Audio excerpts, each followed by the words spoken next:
The grand chamber of the Galactic Council stretched nearly a kilometer in every direction. Thousands of representatives from hundreds of worlds sat in their designated sections, their various forms creating a tapestry of galactic diversity. Some breathed methane, others required zero-gravity fields, and a few existed as pure energy contained in crystalline vessels. At the center of it all sat Minji, her elegant form draped in the ceremonial robes of an ambassador. Her species, the Velerans, had served as mediators for over 1,000 years, and she took her duty seriously. Today's session should have been routine. Trade disputes, colonial boundary adjustments, resource allocation debates. Minji had presided over hundreds of such meetings. She tapped her datapad, preparing to call the next speaker, when the main doors burst open with a thunderous crash that echoed through the chamber. Commander Daehyun strode in without waiting for permission. His armored form moved with predatory grace, each step deliberate and measured. The Krivathi were warriors by nature, their entire culture built around military honor. But even among his people, Daehyun was considered intense. He carried a data crystal in his clawed hand, holding it up like a weapon. "I demand emergency session protocols," Daehyun announced, his voice cutting through the confused murmurs. "My scouts have discovered something in the Outer Rim, something that changes everything we know about galactic history." Minji felt her 3 hearts skip in synchronized annoyance. Emergency protocols required unanimous council approval, and were reserved for existential threats. The last time they'd been invoked was 2 centuries ago during the Plague of Shadows. She was about to deny the request when she saw Daehyun's expression. She'd known the commander for 15 years. She'd never seen fear in his eyes before. "Explain yourself, Commander," she said carefully. "What could possibly justify such a dramatic entrance?" Daehyun inserted the crystal into the central projector. Holographic images filled the air above the council floor. They showed a derelict space station, ancient beyond measure, drifting in the void between stars. Its architecture was unlike anything in the council databases, sleek, purposeful, and somehow menacing even in its abandoned state. "We found this station 3 weeks ago," Daehyun continued.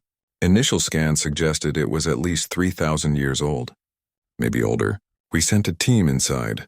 He paused, and Minji saw his hand tremble slightly. "What they found shouldn't exist, can't exist according to everything we know." The hologram shifted to show interior corridors. The walls were covered in symbols, but not random graffiti or decorative art. These were systematic, repeating patterns that seemed to pulse with meaning, even in the static images. Jiwon, the council's senior xenolinguist, leaned forward in her seat, her multiple eye stalks focusing intently on the symbols. "I've seen these before," Jiwon said quietly, her voice carrying across the suddenly silent chamber. "In children's stories and myths. These are Terran symbols, human writing." The word human sent a ripple through the council. Some species laughed. Others looked confused. The youngest representatives seemed excited, while the older ones grew contemplative. Humans were legend, nothing more. Stories told to young species about impossible warriors from a mythical world called Earth or Terra.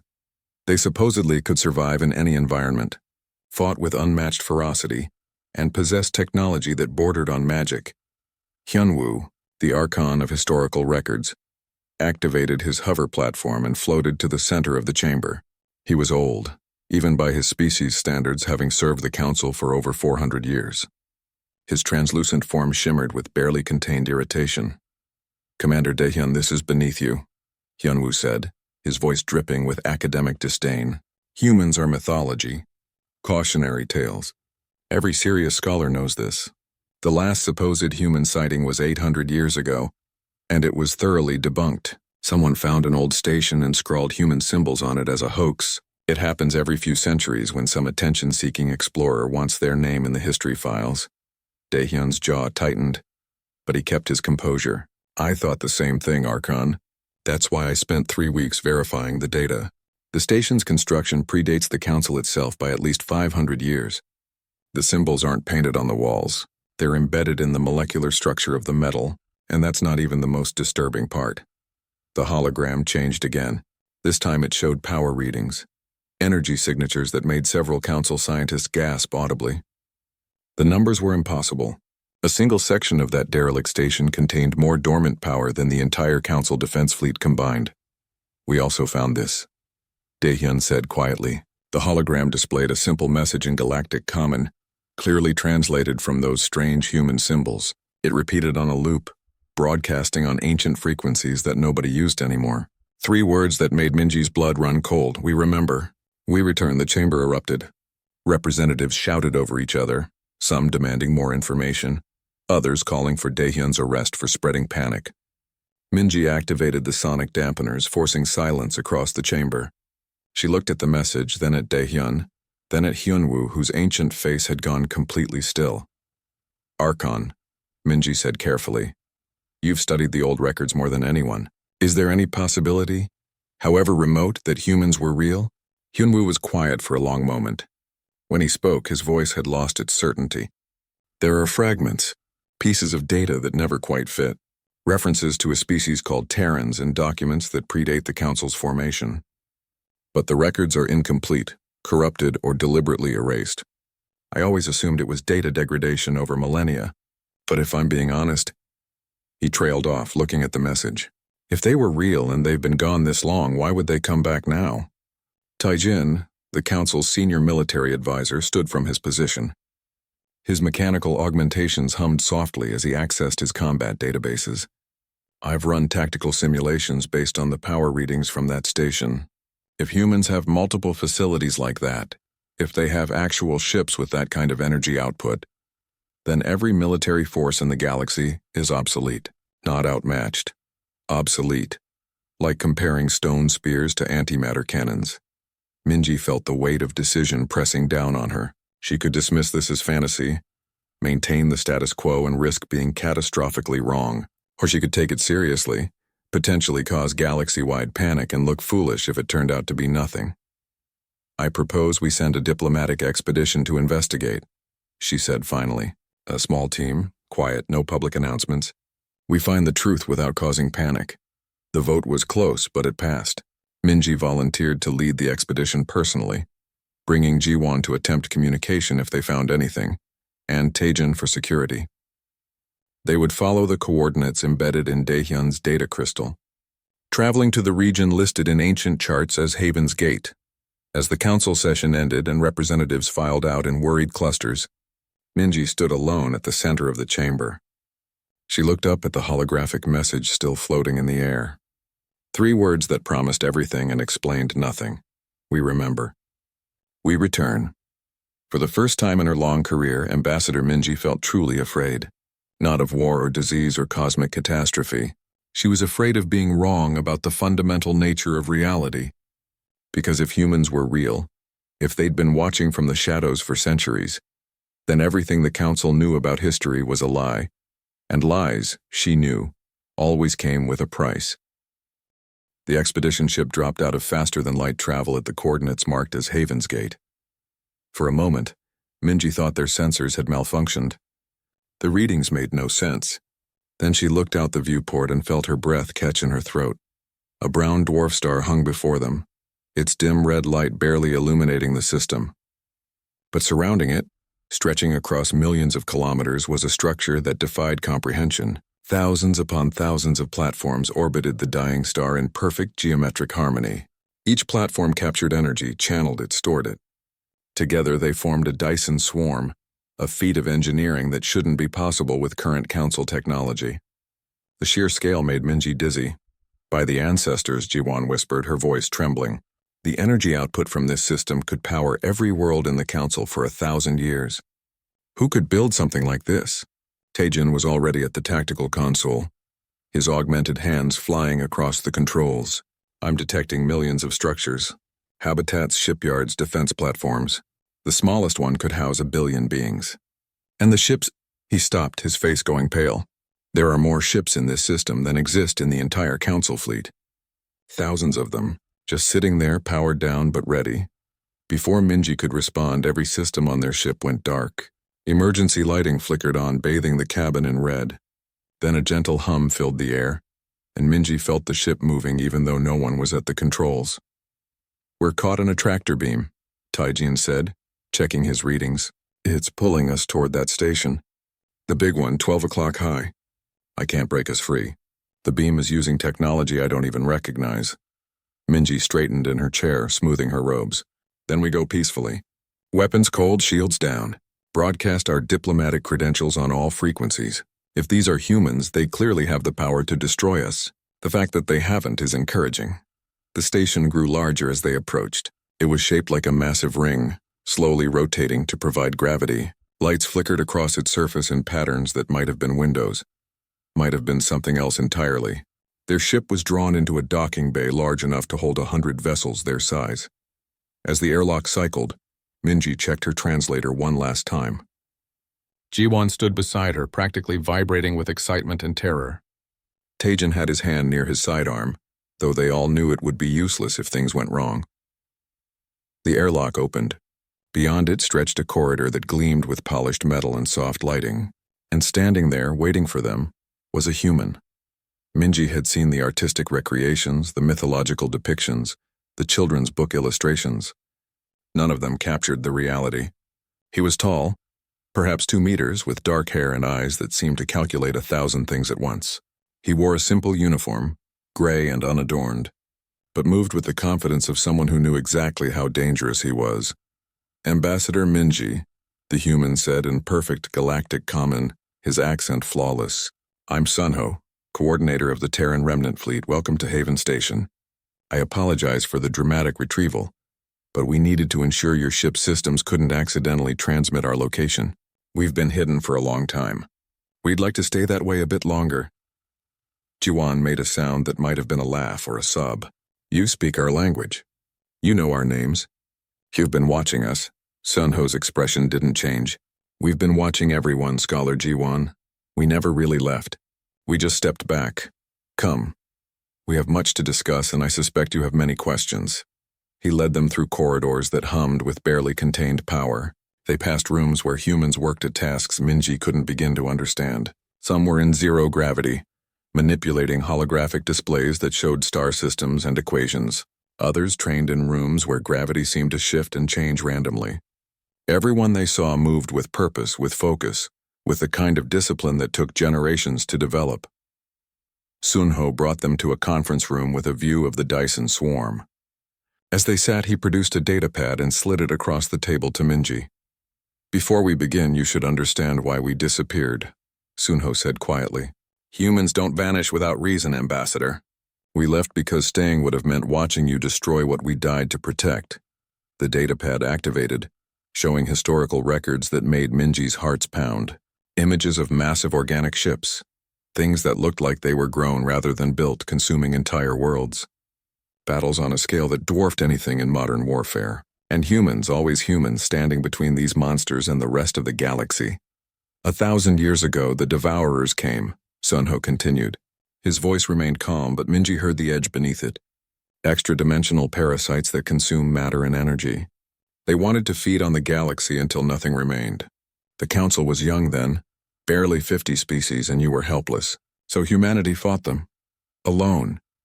Jiwon was scrolling through the data, her eyes growing wider with each entry. These casualty numbers can't be right. This says humanity lost 70 billion people. That's more than most species' entire populations. 73 billion, 400 million, 612,804. Sunho said softly. We count our dead, Scholar. Every single one. We lost entire worlds. Our homeworld, Earth, was burned to bedrock. Mars was cracked in half. Venus became a radioactive tomb. We had 240 colony worlds when the war started. 27 survived. Taejin leaned forward. Where was the Council during all this? Hiding. The word came out flat, emotionless. The Council evacuated to designated safe zones while human fleets held the line. For 60 years we fought alone. And we won. Barely. When it was over, we were exhausted. Less than 40 billion humans remained. Our military was in tatters. Our infrastructure was destroyed. Sunho stood and walked to the viewport, looking out at the Dyson swarm. So we made a choice. We withdrew. We took our surviving population, our remaining technology, and we left known space. We found these dead systems and built in secret. We healed, we grew stronger. We prepared. Prepared for what? Minji asked, though she already knew the answer. For the Devourers to return. Sunho turned to face them, and Minji saw something ancient in his eyes. They're not defeated, Ambassador. They're dormant. We've been monitoring the dimensional barriers for centuries. The readings are changing. The barriers are weakening. They'll breach again, and when they do, the Council won't be ready. You've grown soft in your peace. Your weapons are designed for fighting each other, not existential threats. G1 had gone very still. You said you count your dead. You've been hidden for 1,000 years. How is that possible? Your lifespan records suggest humans live maybe 2 centuries at most. We've improved, Sunho said simply. Advanced medical technology, genetic optimization, consciousness transfer when necessary. I fought in the last Devourer War, Scholar. I'm 1,247 years old, and I'm not even close to being the oldest. The implications of that statement hung in the air. A civilization that had spent a millennium in isolation, advancing, preparing, remembering. Minji thought about the Council, squabbling over trade routes and colonial rights, completely unaware of the monsters lurking in the dark. I need to verify this, Minji said carefully. The Council needs proof. Our historical records don't mention any of this. Of course they don't, Sunho replied. Your politicians couldn't admit they'd hidden while another species saved them. Couldn't admit humanity paid a price they weren't willing to pay, so they buried it, erased us from the records, turned us into myths. It was easier than gratitude. Jiwan was frantically accessing secure Council databases, using her scholarly credentials to dig into archived files. Her face went pale as she found what she was looking for. Ancestors preserve us. He's right. The data is here. Buried under layers of classification and corruption. Battle reports, casualty lists, diplomatic communications. All of it matches his story. Before Minji could respond, alarms began blaring throughout the station. Sunho's expression hardened as he accessed a hidden communication device in his uniform. When? He asked tersely. He listened, nodded, then looked at Minji with eyes that promised terrible things. The Devourers have awakened at the Galactic Rim. 3 colony worlds just went dark. Your Council is about to learn why you shouldn't forget your guardians. Minji felt ice spread through her veins. We need to warn them. We need to get back immediately. Go, Sunho said, already moving toward the door. Tell your Council the truth. Tell them what's coming, and tell them that humanity hasn't forgotten them, even though they forgot us.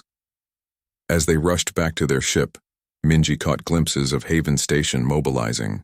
Humans moving with urgent purpose, ships powering up, weapons charging. A military machine that had been sleeping for centuries roaring to life in minutes. Their ship was released from the docking bay, systems restored and enhanced with technology that made their drives run 30% more efficiently. As they jumped to faster-than-light speed, Minji looked back one last time at the Dyson swarm, at the thousands of ships beginning to move in perfect formation. Minji's ship burst into Council space 3 days after leaving Haven Station. Those 3 days had been the longest of her life. Not because of the journey, but because of the reports flooding in on every emergency channel. 3 colonies had become 7. 7 had become 15. The Devourers weren't just attacking. They were consuming everything in their path. The Council chamber was in chaos when she arrived. Representatives shouted over each other, some demanding military action, others calling for evacuation protocols. Praetor Youngsik stood at the center podium, his crystalline form flickering with barely controlled panic. The Praetor was supposed to be the voice of reason, the steady hand that guided the Council. Right now he looked ready to shatter. Order! Youngsik's voice boomed across the chamber, amplified by the acoustic systems. We have lost contact with 23 worlds. 18 billion citizens are dead or missing. Our defense fleets are being annihilated. We need solutions, not hysteria. Commander Daehyun stood from his section, his armor scarred from recent battle. I've fought them, Praetor. I've seen what these things do. Our weapons barely scratch them. They adapt to every attack within minutes. Energy weapons feed them. Kinetic weapons they regenerate from. Nuclear fire they absorb. We're not just losing, we're making them stronger. Minji made her way to the ambassador's platform, her credentials granting her immediate speaking rights. Praetor Council members, I have information that will change everything. But you need to listen with open minds and set aside your pride. Youngsik's form flickered with what might have been irritation. Ambassador Minji, this is hardly the time for dramatic presentations. We're facing an extinction-level threat. I know, Minji said quietly, because we've faced it before. 1,000 years ago, and we survived only because of the species you erased from history. She activated her data crystal, The chamber filled with images from Haven Station, power readings from the Dyson swarm, and most damning of all, the historical records that G1 had uncovered. Ancient files showing the last Devourer War, showing human sacrifice, showing the Council's cowardice. The chamber fell silent. Representatives stared at the evidence, some in shock, others in growing horror. Hyun-woo, the Archon of Historical Records, had gone completely still in his hover platform. Humans are real, Minji continued. They never disappeared. They withdrew after saving us after we wrote them out of history because acknowledging them would have shamed every species in this chamber. 73 billion humans died protecting our ancestors, and we thanked them by pretending they never existed. Young-Sik's form blazed with angry light. This is conspiracy theory nonsense. Even if humans existed, even if this supposed war happened, how convenient that you found them just as we face this crisis. This could be an elaborate scheme to destabilize the Council. Taijin stepped forward, his mechanical eye glowing as he projected tactical data. I've seen their technology firsthand, Praetor. One of their stations has more power than our entire defense grid. They have thousands of ships in a single system, each one more advanced than our best Dreadnought. If they wanted to destabilize the Council, they could conquer us in a week. Then why haven't they? Young-Sik demanded. Why hide for 1,000 years? Because they were healing. Ji-won spoke up, her voice carrying across the chamber. Because they were preparing. Because they knew the Devourers would return, and they wanted to be ready when we weren't. She paused, accessing the historical files on her datapad. I've verified every piece of evidence. The records are real. The deletions were systematic and deliberate. Our predecessors committed historical fraud on a galactic scale. A junior council member named Soman stood from the lower tiers. She was young, barely a century old, representing a minor colony world. Archon Hyun-woo, you've spent 400 years studying history. You've read every file in the archives. Did you know about this? Hyun-woo's translucent form seemed to age before their eyes. I found fragments over the years. Pieces that didn't fit. References to Terra, to humans, to wars that weren't in the official records. I thought it was data corruption. I thought it was myth contaminating history files. His voice broke. I was wrong. I was so terribly wrong. An alarm cut through the debate. The main view screen activated, showing Admiral Kyung-ho of the Council Defense Fleet. His face was covered in blood, and behind him, his ship's bridge was on fire. Council, this is Admiral Kyung-ho of the 3rd Fleet. We engaged the Devourer force at Rigel Station. We're destroyed. They're not ships, they're living things that eat energy and matter. They grow stronger with every attack. We hit them with everything and they just adapted and kept coming. He coughed and blood spattered across his uniform. Evacuate the core worlds. Get civilians out now. The fleet will buy you time, but we can't stop them. Nobody can stop them. The transmission ended. 30 seconds later, the entire 3rd Fleet's transponders went dark. 8,000 ships and 2 million personnel, gone in the time it took to have a conversation. The council chamber erupted again. Some representatives began screaming for their personal ships, ready to abandon their posts. Others called for surrender, for negotiation, for anything that might stop the dying. Young-Sik tried to restore order, but his voice was lost in the panic. Minji climbed onto the central podium, breaking every protocol rule. She grabbed Young-Sik's crystalline arm, forcing him to look at her. We need the humans. Swallow your pride. Admit what our ancestors did. Ask for their help. I can't, Young-Sik said, his voice barely audible. If we admit to historical fraud, if we acknowledge that everything the Council is built on is a lie, we'll lose all legitimacy. The entire galactic order will collapse. It's already collapsing, Minji shouted. 23 worlds are dead. Billions are dying. Your precious legitimacy means nothing if everyone is consumed by monsters. Soman's voice cut through the chaos. I move that we deploy the Starhammer. Full power. Destroy the Devourer fleet in one strike. The Starhammer was the Council's ultimate weapon, built after the Unity Wars 3 centuries ago. It could crack planets, boil stars, and unleash enough energy to sterilize entire systems. It had never been used in actual combat, only in carefully controlled tests. The cost of firing it was enormous, both in resources and in the destabilization it would cause in whatever system was targeted. Young-Sik seized on the idea like a drowning man grabbing driftwood. Seconded. All in favor? The vote passed in seconds. Nobody wanted to admit they needed help. especially not from a species they'd erased from history. It was easier to rely on their own weapon, no matter how desperate the situation. Minji watched in horror as the order went out. The Starhammer, positioned in a classified location, began its charging sequence. It would take 6 hours to reach full power, then fire at the largest concentration of Devourer forces near the Theron cluster. 6 hours for 18 billion people to evacuate, for fleets to clear the blast zone, for the Council to pray that their ultimate weapon would be enough. Taijin found Minji in a side chamber after the vote, his expression grim. The humans know. I've been in contact with their military observers. They're monitoring all our communications. They say the Starhammer won't work. How do they know? Minji asked, exhausted.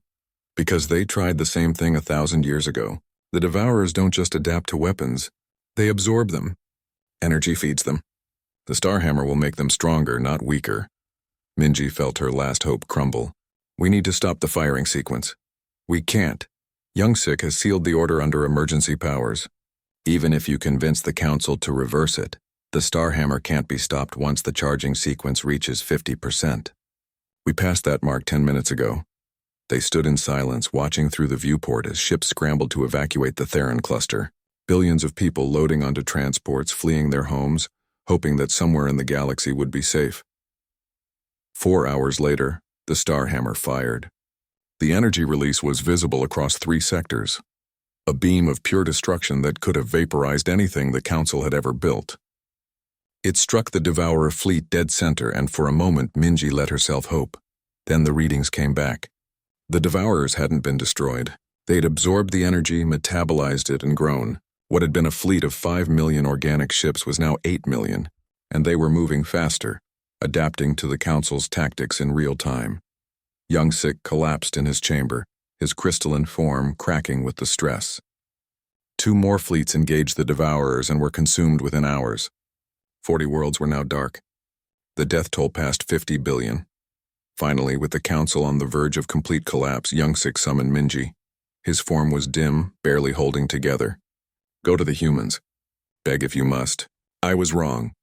We were all wrong. If they can stop this, if they can save us, then I don't care about legitimacy or pride or history. I care about survival. Minji prepared her ship for immediate departure.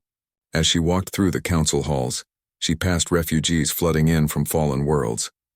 Children crying, families torn apart. Entire civilizations reduced to homeless wanderers. This was the price of pride. When Minji's ship arrived at Haven Station for the second time, everything had changed. The quiet, almost sleepy system they'd visited before was now a hive of activity. Ships moved in perfect formation, thousands of them, each one executing maneuvers with precision that made Council military drills look like children playing. The Dyson swarm pulsed with energy, channeling power to facilities across the system. Sunho met them at the docking bay again, but this time he wore full combat armor. It was matte black, absorbing light rather than reflecting it, and covered with systems that Taijin's augmented eye couldn't even identify. The human coordinator moved differently now. The polite diplomat was gone, replaced by something harder, colder, more dangerous. Ambassador, Sunho said simply, I'm sorry you had to learn the hard way. The Council's pride has cost a lot of lives, but we don't have time for recriminations. Follow me. Fleet Admiral Hanel wants to meet you. They were taken to a shuttle that carried them away from Haven Station, toward a structure that Minji had initially thought was a small moon. As they approached, she realized her mistake. It wasn't a moon. It was a ship. A vessel so enormous that entire cities could fit inside it, with engines that glowed with barely restrained power. Welcome to Sanctuary Prime, Sunho said as they docked. Humanity's capital ship and mobile command center. Built over 600 years using resources from 100 dead systems, if we ever need to evacuate, our entire civilization can fit inside this vessel and its sister ships. The interior defied description. Forest grew under artificial sunlight. Rivers flowed through massive parks. Housing complexes stretched as far as the eye could see, each one designed for different human preferences. And everywhere humans went about their lives with calm purpose. Children played in the parks. Adults worked in labs and factories. Elderly humans sat on benches, their ages running into centuries, watching the younger generations with proud eyes. Jiwan was practically in tears. This isn't just a military installation. This is a civilization, an entire species living in secret, ready to flee at a moment's notice but hoping they never have to. They were brought to a command center that overlooked a massive assembly area. Below them, tens of thousands of humans stood in perfect formation, listening to briefings, checking equipment, preparing for battle. These weren't conscripts or volunteers. These were professional soldiers who'd trained for this their entire lives, some of them for multiple lifetimes. Fleet Admiral Hanul stood at the observation window, her hands clasped behind her back. She was tall, with silver hair pulled back in a tight braid and eyes that had seen too much death. When she turned to face them, Minji felt the weight of centuries in that gaze. "Ambassador Minji," Hanul said, her voice carrying the accent of ancient Earth. "I fought in the last Devourer War. I was 17 years old when it started. I watched the monsters consume my homeworld. I watched billions die. I spent 60 years fighting them, and when we finally won, I made a promise. Never again. Humanity would never be caught unprepared again." She gestured to the window. "These are the descendants of the survivors. We've spent 1,000 years preparing them for this moment. Every human in our civilization trains from childhood, not because we're warlike, but because we remember what happens when you're not ready to fight." Hanul walked to a memorial wall that stretched the length of the command center. Names were etched into the metal, billions of them, glowing softly in the dim light. "These are the dead from the last war. We read their names aloud on the anniversary. Every single one. It takes 6 months to read them all, and we never skip a single name. We remember the price of peace, Ambassador. The Council forgot. We never will." Taejin stepped forward, his military bearing matching Hanul's intensity. "Admiral, what's your tactical assessment? Can you stop the Devourers?" Hanul smiled, and it was not a kind expression. "Stop them? Yes, easily. The question isn't capability. The question is whether the Council can handle the truth about what humanity has become." She activated a tactical display that filled the center of the room. The galaxy appeared in miniature, with red markers showing the Devourer advance and blue markers showing Council forces retreating. Then she added green markers. Thousands of them, positioned in systems the Council had never explored. Hidden bases and stations scattered across the galactic rim. "We have 20,000 dreadnoughts in active service," Hanul said calmly, as if discussing the weather. "Each one is 3 kilometers long and capable of sterilizing a planet in minutes. We have 1 million support vessels, from fighters to carriers to mobile shipyards.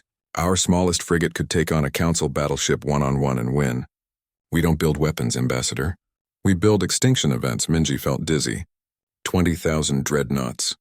The Council's entire defense fleet numbered barely 5,000 ships total, and most of those were light cruisers and patrol vessels. Humanity had been preparing for war on a scale that made every Council conflict look like a border skirmish. "Why so many?" Ji-won asked quietly. "The last war couldn't have required that many ships." "Because the last war taught us a lesson," Hanul replied. "Overwhelming force. When you fight existential threats, you don't send enough to win. You send enough that the enemy never even considers fighting back. You send so much force that resistance becomes a joke." She zoomed in on the tactical display, showing the Devourer fleet in detail. Millions of organic ships growing larger with each world they consumed. The Devourers have a hive mind.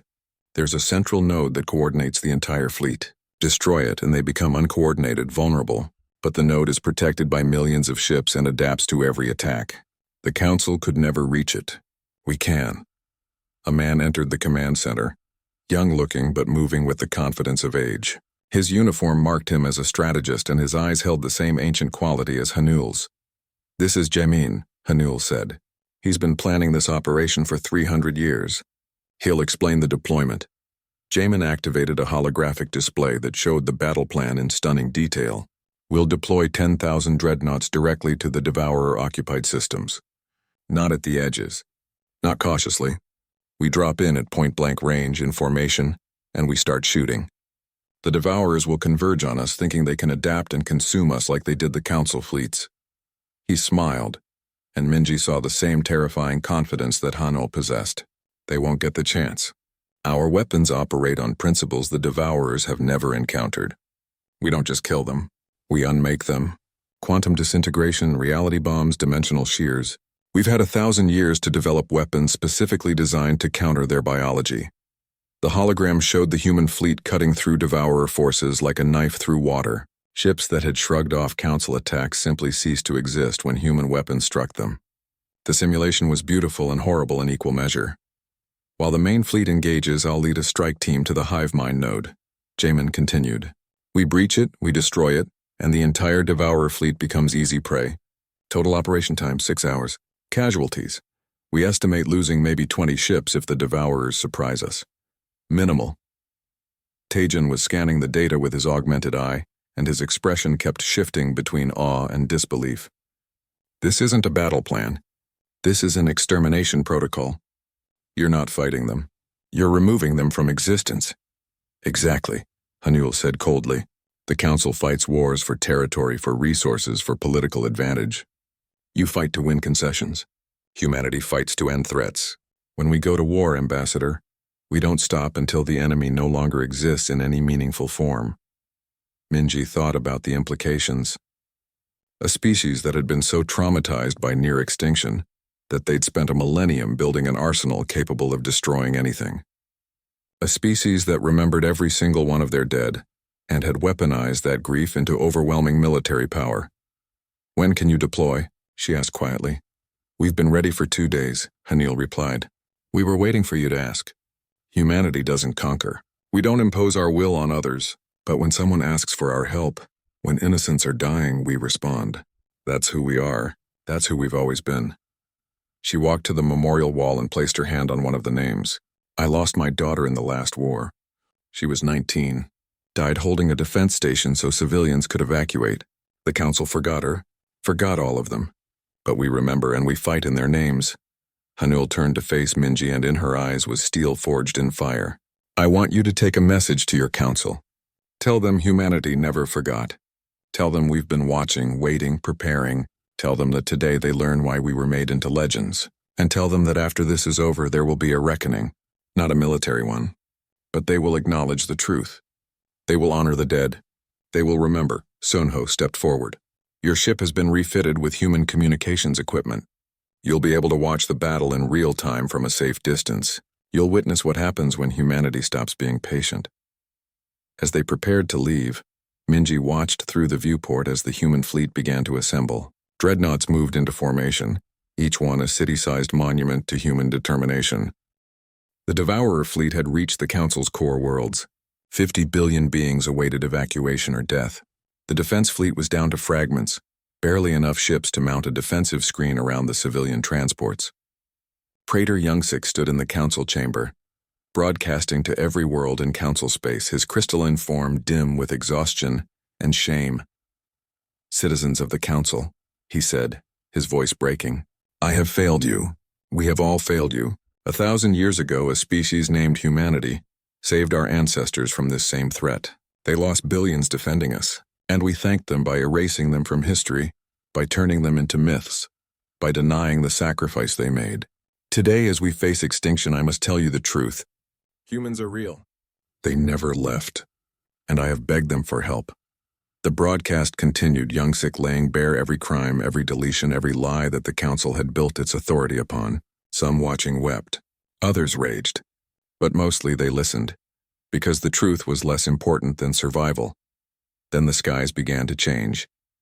On 47 worlds simultaneously, at exactly the same moment, space itself seemed to tear open. Slipspace portals, each one massive beyond measure, appeared in perfect formation across 12 star systems, and through them came the human fleet. 10,000 dreadnoughts emerged in a display that would be recorded and replayed for generations. They didn't appear cautiously or one at a time.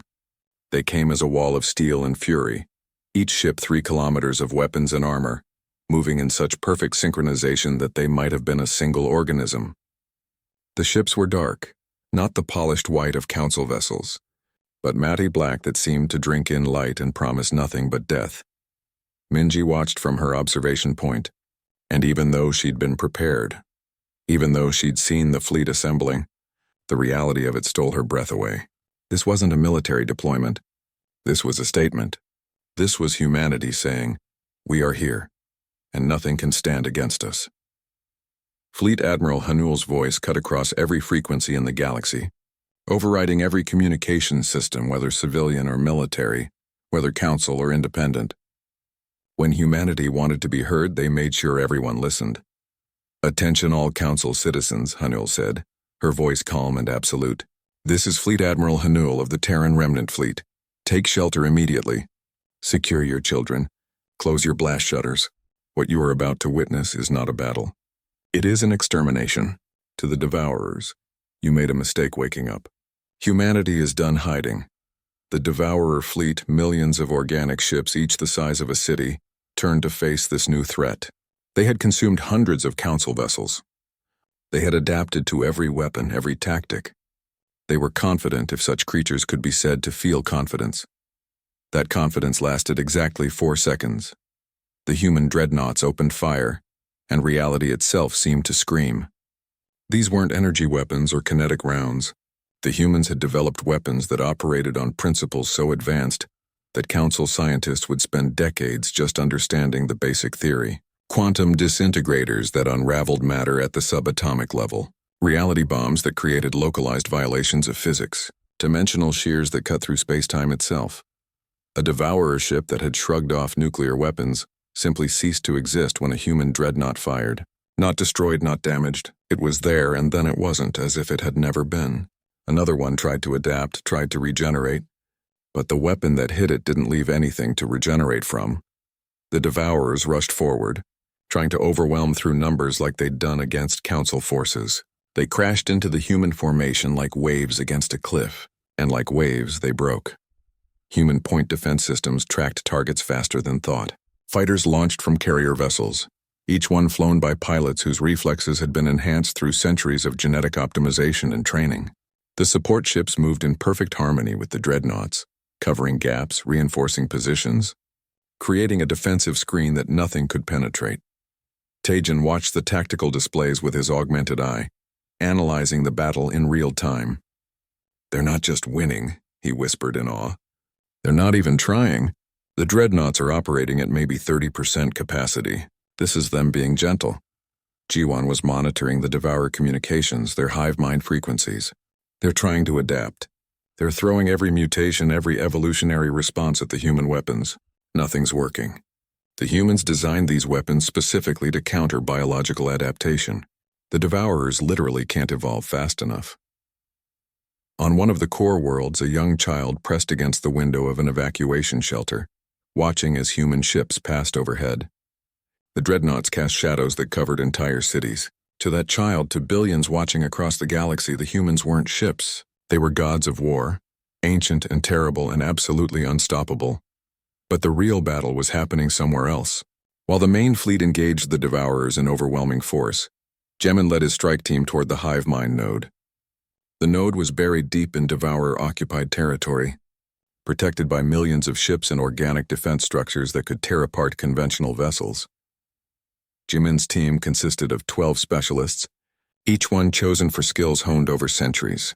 There was Min Seo, a cybernetics specialist whose body was more machine than human, capable of interfacing with any technology.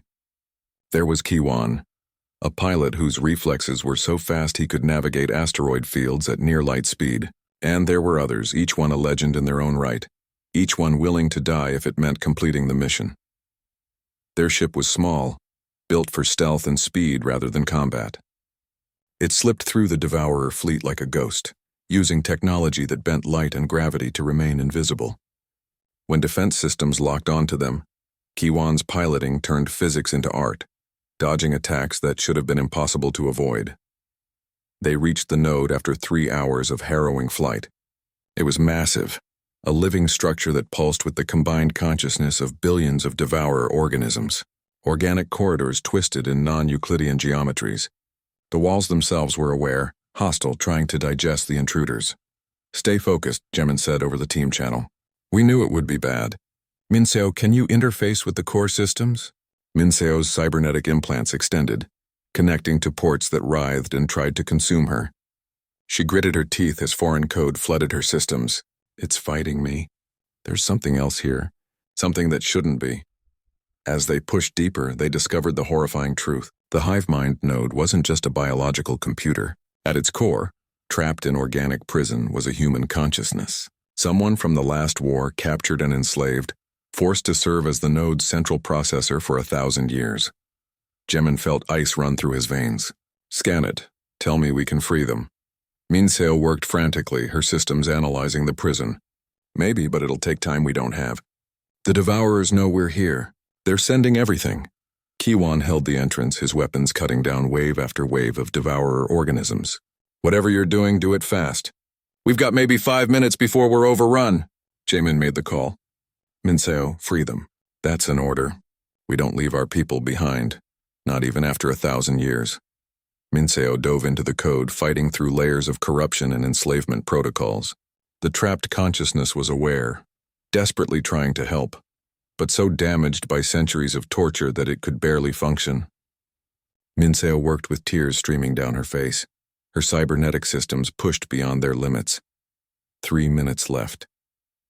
The organic walls were closing in. Kaiwan was down to his last ammunition reserves. 2 minutes.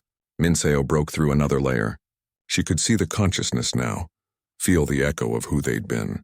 A name surfaced from the corrupted data, Byung-ho. He'd been a communications specialist in the last war. 23 years old when captured, 1 minute. The chamber shook as Devourer forces breached the outer hull. 30 seconds. Minseo found the final lock. I've got you, she whispered. You're coming home. The lock broke. Byung-ho's consciousness flooded free. 1,000 years of agony and determination unleashing in a single moment. With his last seconds of awareness, before his tortured mind finally found peace, he seized control of the hive mind node. Thank you. His voice echoed across the team's channel. End this. End them all. Then Byung-ho overloaded the node from within, using knowledge gained from a millennium of forced servitude to turn the Devourer's greatest strength into their greatest weakness. The hive mind exploded. Not physically, but psychically, sending a death pulse through every Devourer organism in the galaxy. The effect was instant. Millions of Devourer ships lost coordination simultaneously. They flailed, collided, turned on each other. Without the hive mind to guide them, they were just animals, confused and vulnerable. The human fleet didn't hesitate. They systematically eliminated every Devourer construct, working through the chaos with clinical precision. No mercy, no prisoners, just cold, efficient extermination. Ship after ship winked out of existence until the void was clean again.